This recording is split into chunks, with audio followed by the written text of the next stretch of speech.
In today's lesson, you will learn how to network like a boss.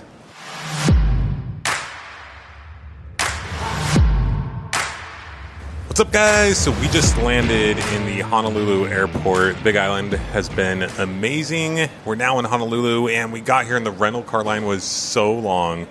So I told Tara, I said, hey, we've got a podcast coming out tomorrow. I've got to finish the intro and outro, do some minor edits. So if you don't mind, I'm going to go find somewhere, get that knocked out while you wait in line. So that's what's going down. So yeah, you're absolutely hearing some background noise. But hey, as business owners, content creators, we do what we got to do, right? And remember, just like we talked about in the last episode, it's your game to play. You make the rules, so play it the way you want. So you may have heard the common sayings, your network is your net worth. Or it's not what you know, but who you know.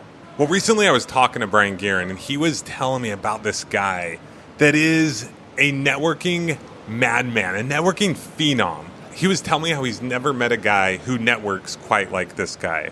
And as he was telling me these things, I was like, dude, you got to interview him. You got to talk to him. We got to have him on the podcast. So that's what we have for you today. Sean O'Shaughnessy is a fractional VP of sales who has grown his entire business based off of networking. I mean, this guy keeps score when it comes to networking. He makes it a game, and his goal is to beat you at this game. I've never heard anything like it. I got a ton of value from this episode, and I know you will too. So sit back, relax, or crank up that treadmill and listen in because you are in for a treat. Ladies and gentlemen, without any further ado, I give you Sean O'Shaughnessy. Take it away. I started my company, New Sales Expert. I'd been in sales for 35 years. 10 years ago, my oldest son was leaving college and starting his career. And I challenged him to pay attention to what he wanted to be when he grew up. And I kind of said that just because you took this job out of college doesn't mean that has to be the job that you do in the future. You can evolve your career. It can go in different ways. And he looked at me and he goes, but Dad, you've been doing the same thing since the day you graduated. So when are you going to evolve to the next level of your skills? Which was a really tough question for a young man to ask his dad. And I appreciated that. So I did make the decision at that time after some self-reflection that it was time for me to focus on the things that I really enjoyed and not just kind of keeping the bills paid. And so I focused my career on companies that were bringing new products out to market because I really enjoyed selling things that were hard to sell, selling things that had never been sold before. So after 10 years or so, though, I was the chief revenue officer for a startup company based in California. We were doing fairly well, but COVID did a number on us. We had a very long sales cycle. We had a very complicated product. We just ran out of money, and the investors didn't want to put more money in. So I was trying to figure out what I was going to do as I was leaving the company, and I was talking to the chairman of the board who brought me in, and he challenged me to be a fractional VP of sales. My first response to him after he said that was, what is that? Because I didn't know. I had never heard of that thing before. And he said, look, Sean, you're really smart. Go figure it out. So typical chairman of the board, I'm not going to tell you what to do. They're just going to tell you to do better.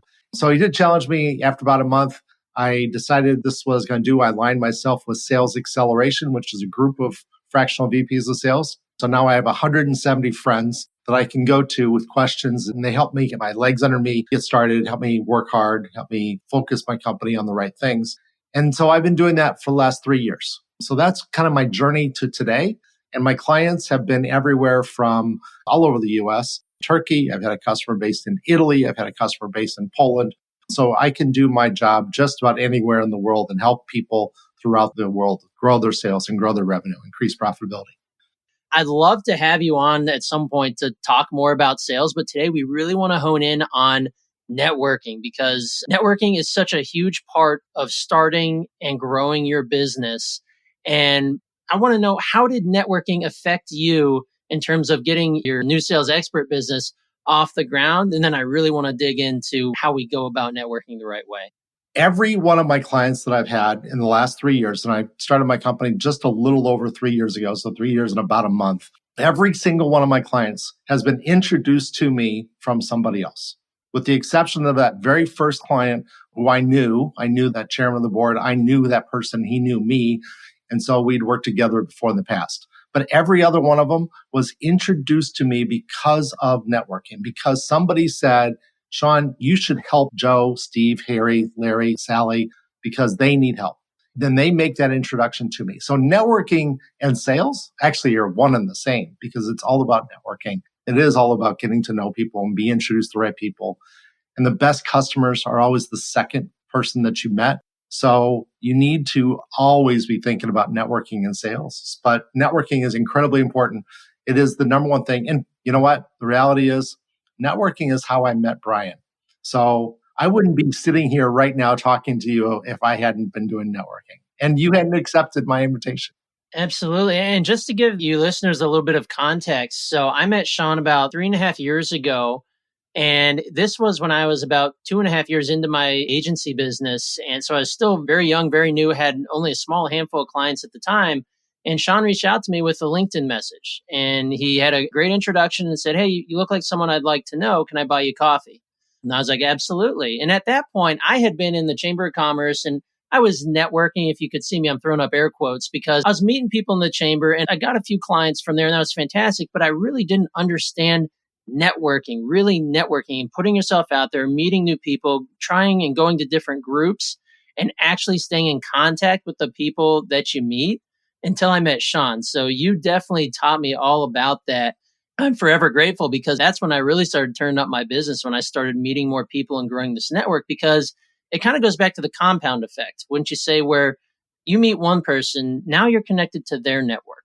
Let's say they know 20 people and two of them are someone you should really know. Now you're connected to two more people and the 20 more people that those two people know.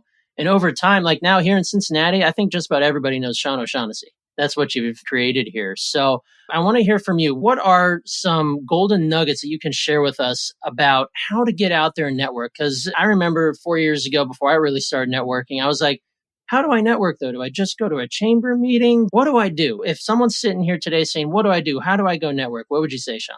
So the number one thing I'd say is you have to have a goal and you have to put a rule on yourself. You have to put a quota on yourself. And I'm in sales, so I believe in quotas, right? So my quota for network introductions, and that is people that I introduce to somebody else, is 10 per week.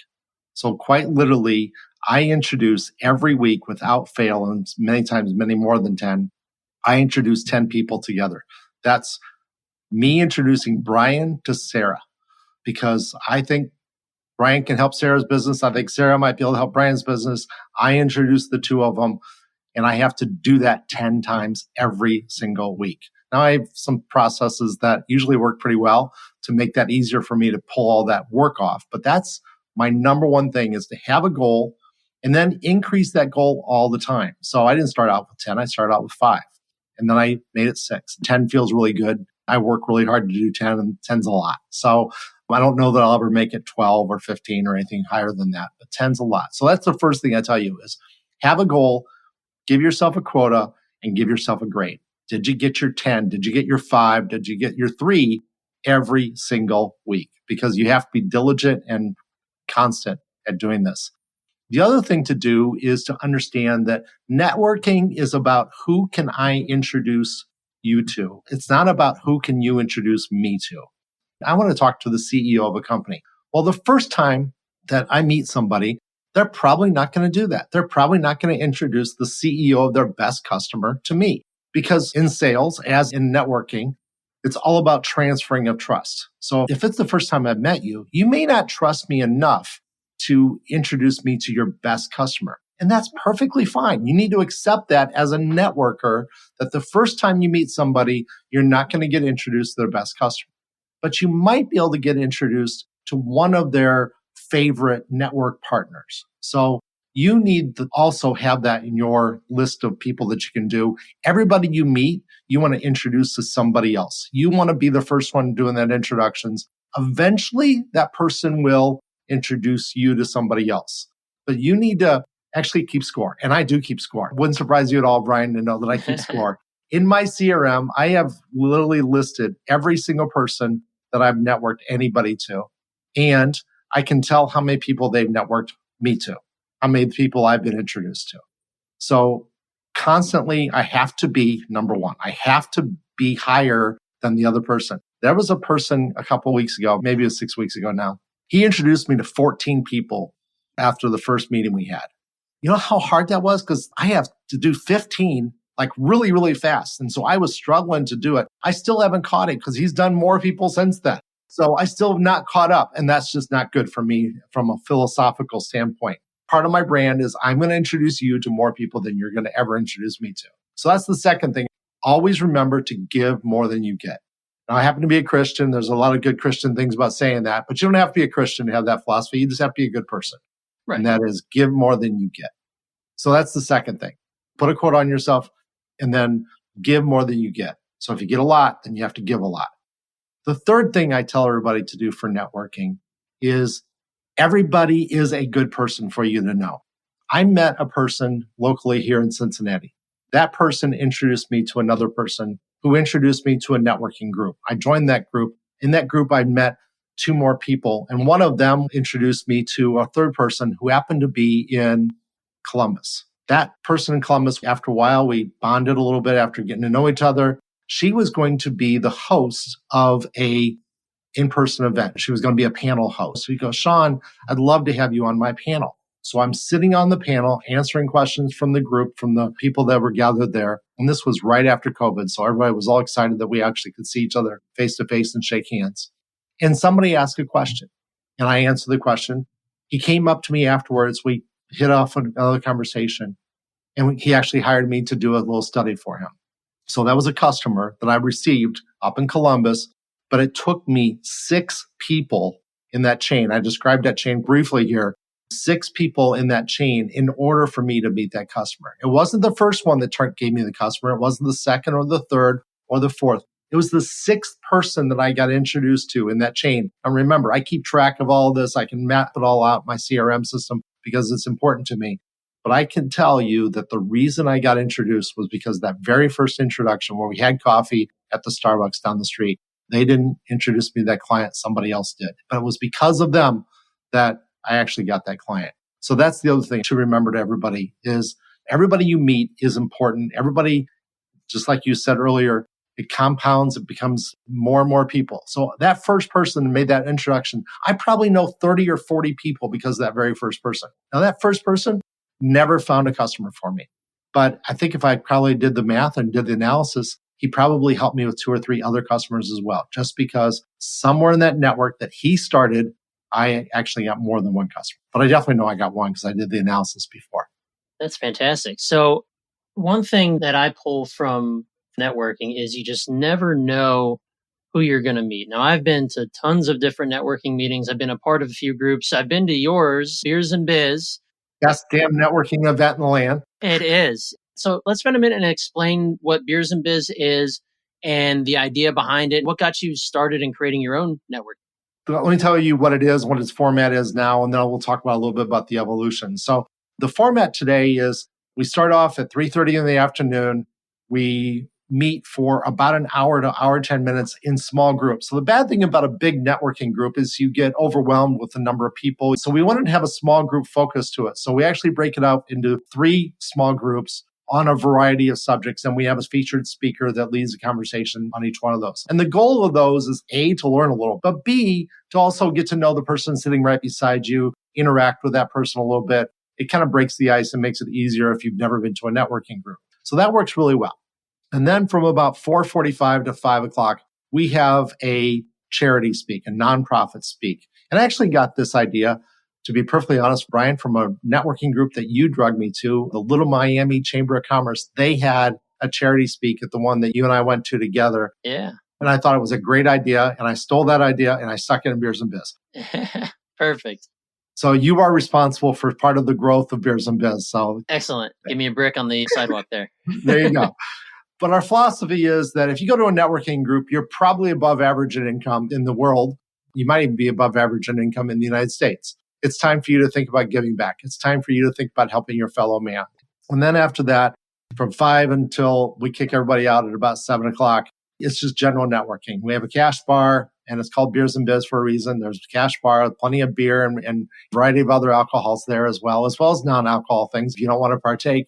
And we kind of get together, we just talk, and we kind of mix groups up, and we have people talk occasionally in those groups as well. But that's been a great, great environment for us.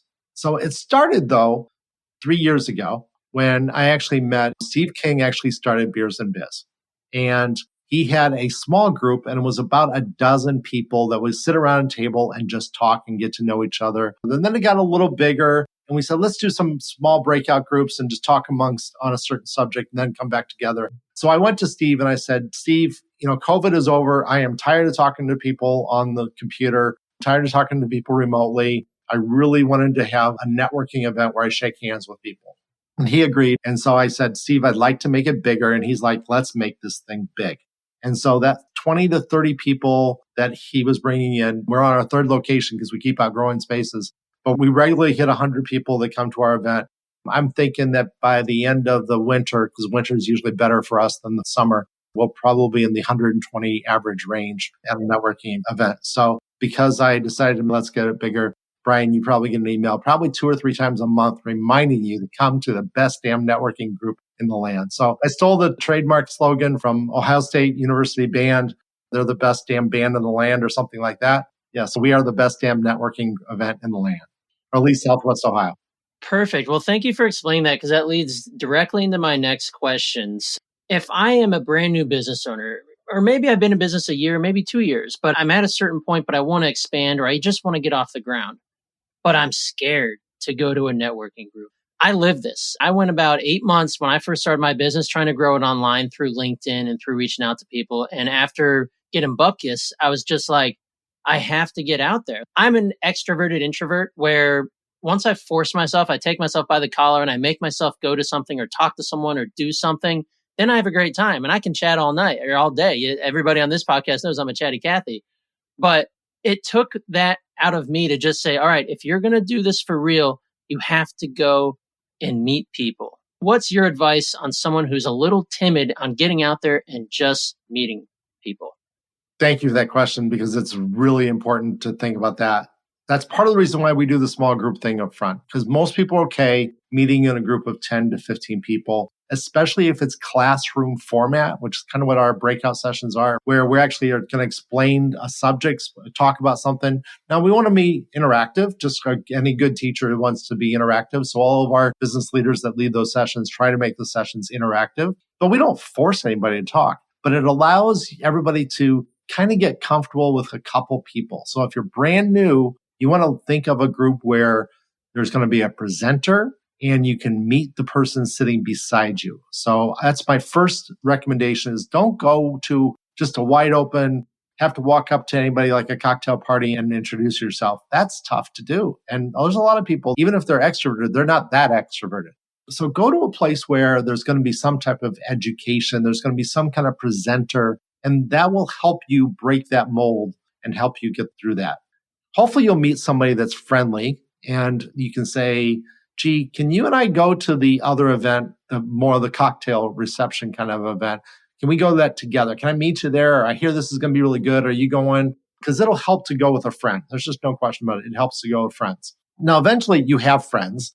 So that's an important thing as well. I wanted to touch on etiquette when you are going into a networking event you've never been. For me, my personal story is I went to my first chamber event. It was like a morning mixer type of thing where there's 80 people standing in a circle, you say what you do, and then you mingle.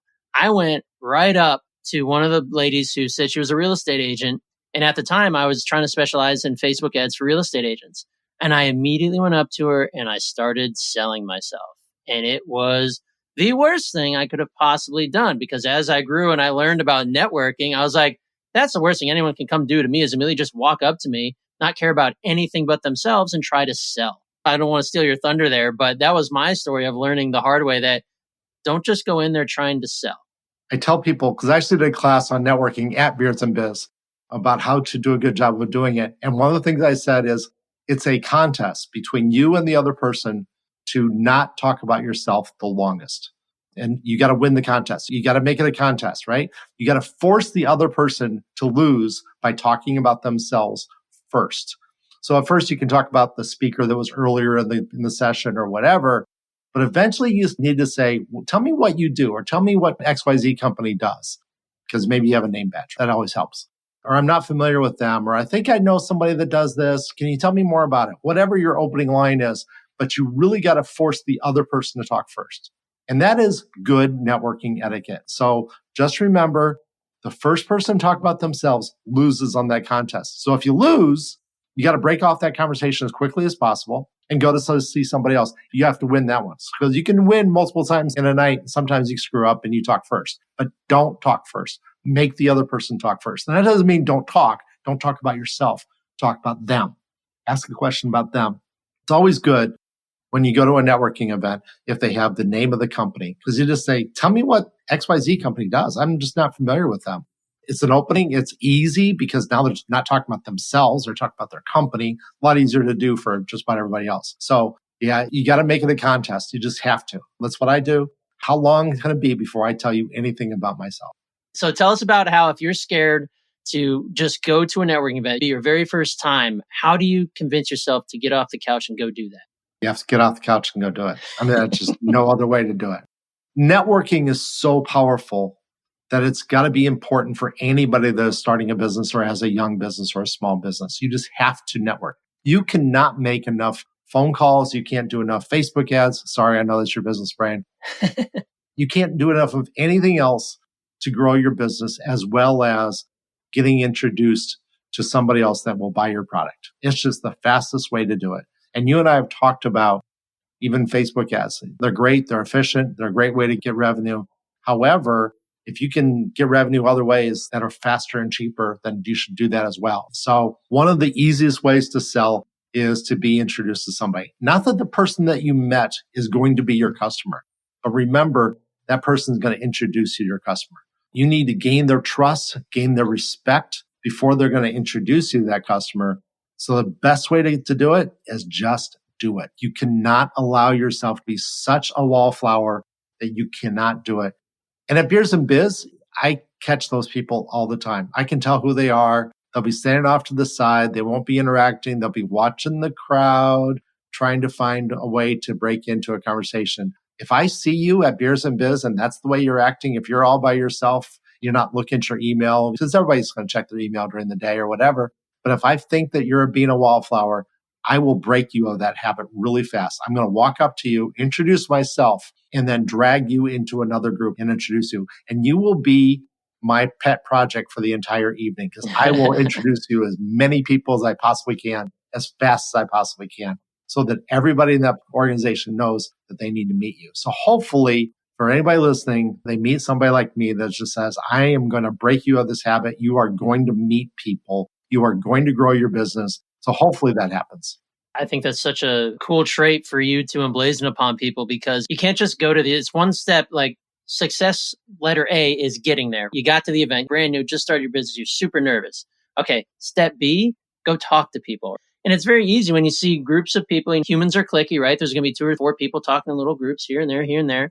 My big thing was, if I didn't have someone like Sean to come grab me by the ear and introduce me to a million people, you have to be able to just go find the other person who's along the periphery and go talk to them. Because you know what you have in common? You're both probably introverted and you're both probably a little bit nervous to be there and not talking to anyone at the moment. So anytime I found myself at a networking event of any kind, if I end up being the one along the periphery, which these days is not very common, but if it is, just go find the other guy or the other gal who's not talking to anyone and go talk to them.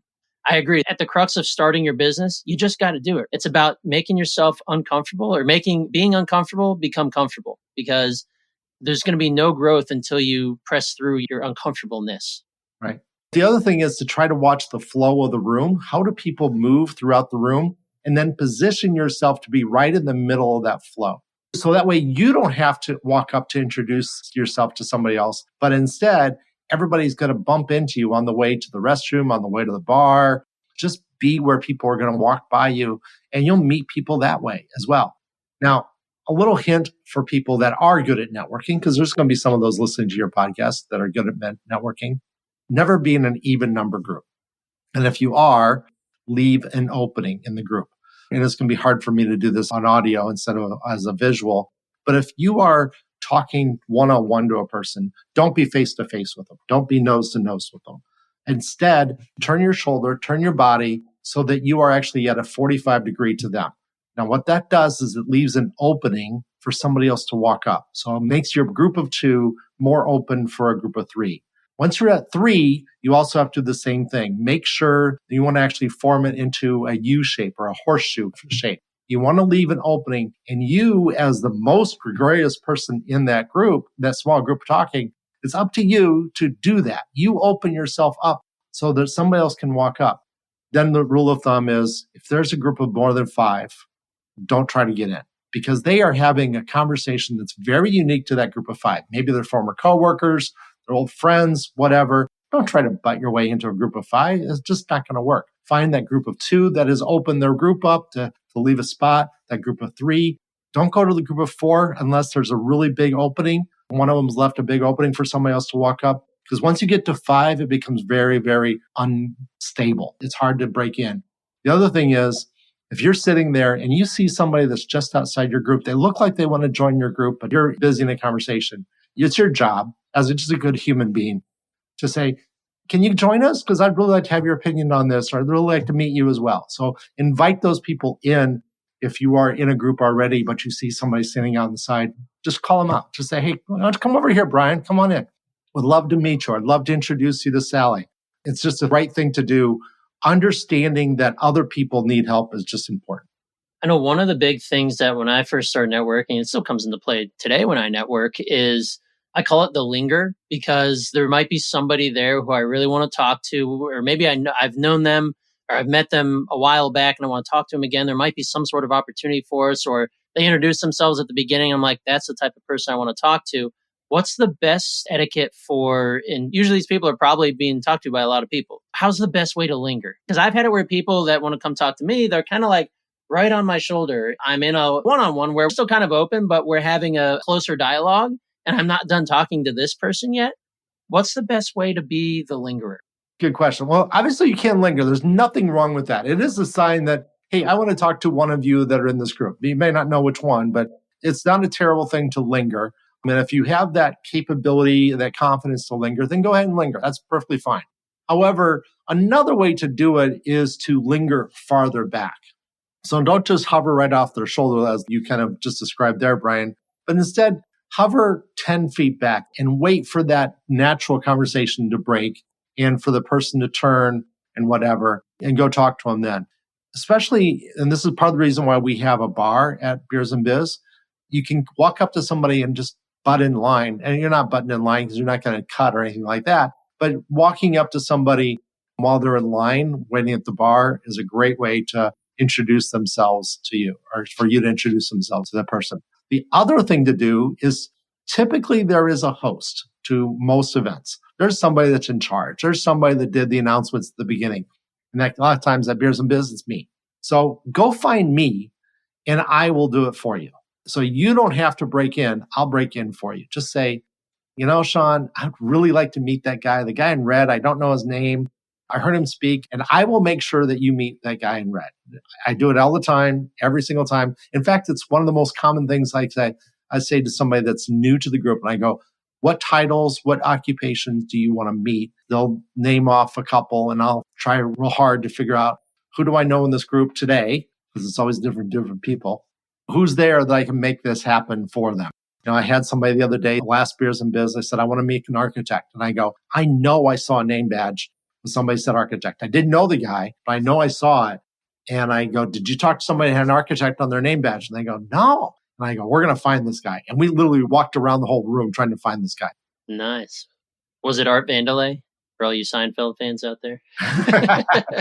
But anyway, that's another way to get past the lingering, is literally just find somebody to help you break in. I want to start to land the plane here and make sure we're respectful of your time.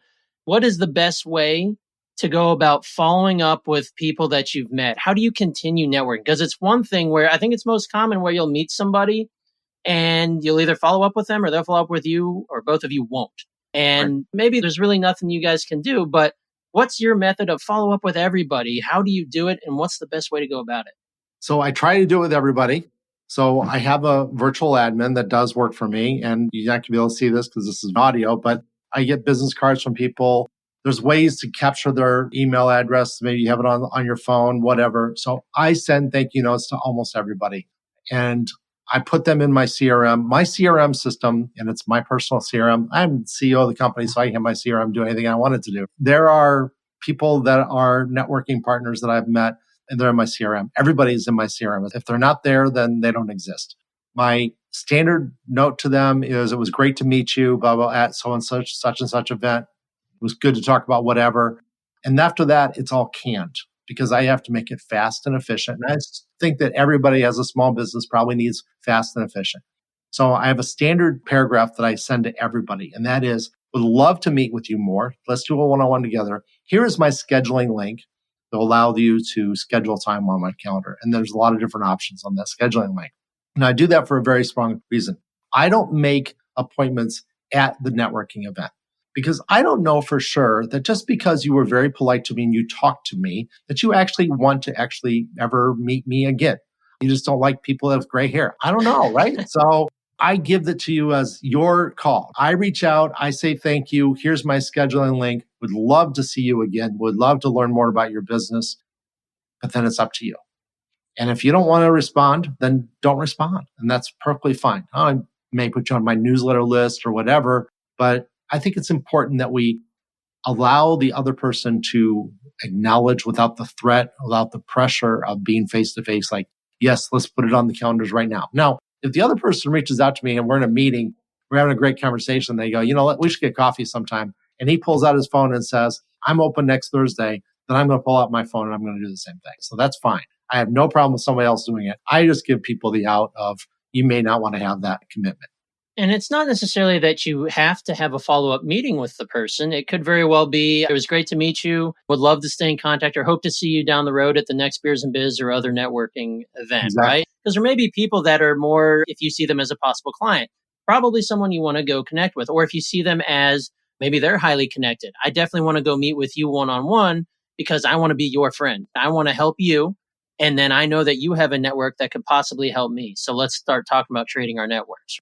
Exactly right. And that's really important. So you don't have to be forward. You don't have to be pushy, but there's nothing wrong with a thank you note. I have a good friend, and Brian, I think you know him as well.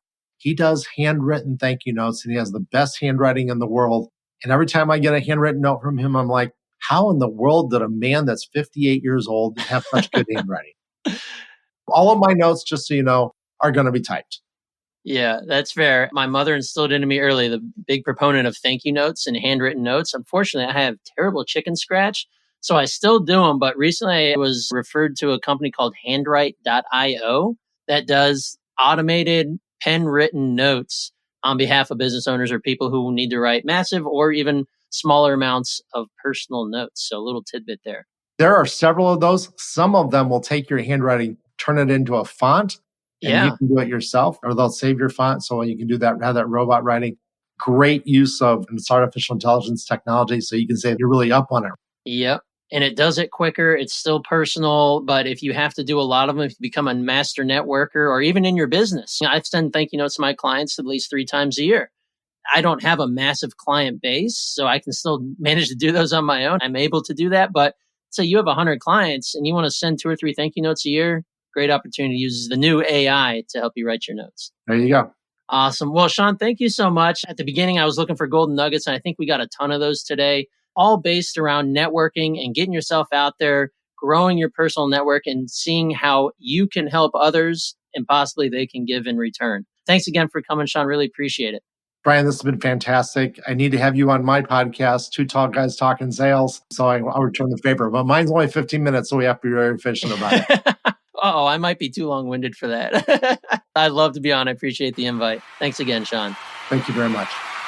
Let's give it up for Sean O'Shaughnessy of New Sales Expert.